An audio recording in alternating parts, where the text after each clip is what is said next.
And we are recording.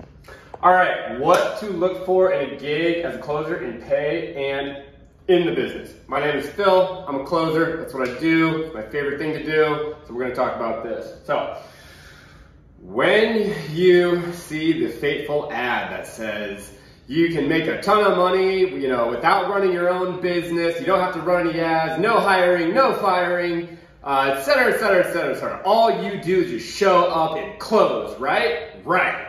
That's why I got in this, okay? So, it's because I'm an athlete, right? You just do the same thing over and over and over and over. Once you get that, you just keep it moving. So, base commission amount. Base commission amount. Now, no one wants to do a base. Everybody just wants you to work on commission and commission only. Now, what's wrong with that? Well, unless you have a very honest conversation about their, existing business strategy and strengths and the numbers, that's gonna mess with that, okay? And not only that, how do they process refunds, right? Because if every time, a customer wants a refund because they didn't deliver on the back end or something that has nothing to do with you, they take that out of your next check, right? That's good. That's messing with your commission. That's messing with your time formula. That's messing with everything. So the reason I like a base is not because I'm lazy, okay? I like a base because if they don't fulfill, if the customer's dog dies, if a medical event comes up, acts of God, etc., I'm still getting paid. And my brain will stay engaged in this gig. Because if your brain cannot biologically see how this makes sense for you to do this, your brain's not going to give you the energy to do it, you're not going to care about it, and it's not going to work for anybody. So, what is a good base depends on the gig, depends on your experience, depends on what would be appropriate, right?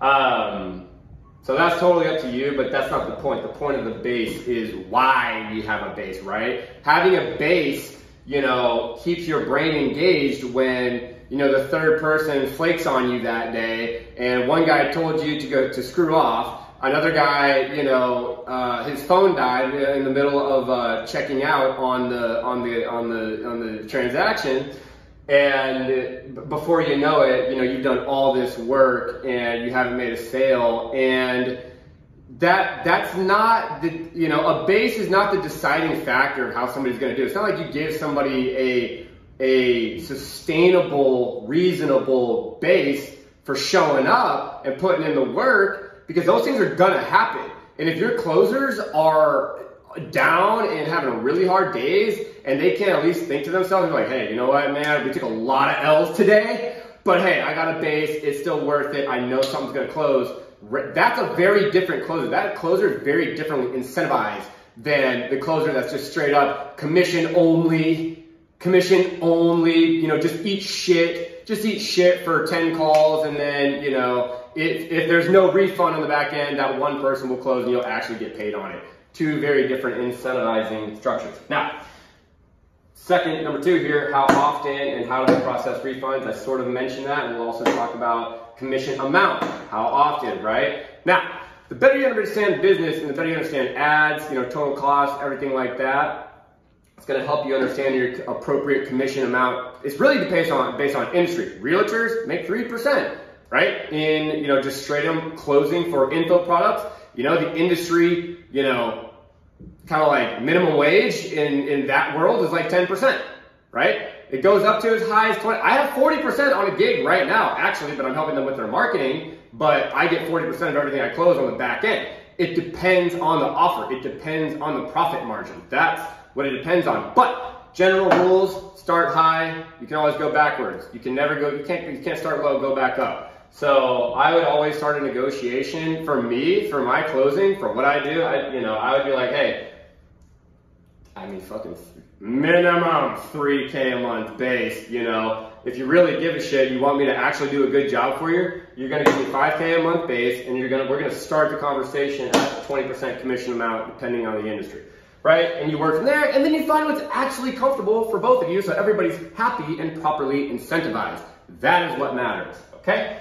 So, how often do you get paid? you're going to want to get paid as often as possible. You're going to want to get paid once a week if possible. And it's good for the business owners to pay their people more because they're getting that win. They're getting that win. The dopamine system in the brain is justifying working for you as a closer or working as a closer biologically. You're biologically incentivizing yourself every time you get paid, right? It's nice to be like, oh, I close, right? And then, you know, for whatever reason, you know, you're not getting paid for a month or something crazy. You know, a lot of places are going to want to do 2 weeks.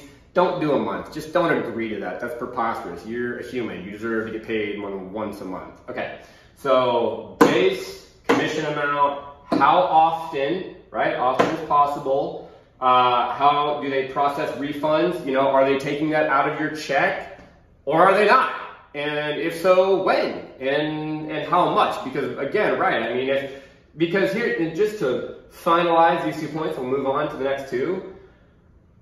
If you close somebody and they submit the payment and they sign the DocuSign, you did your job.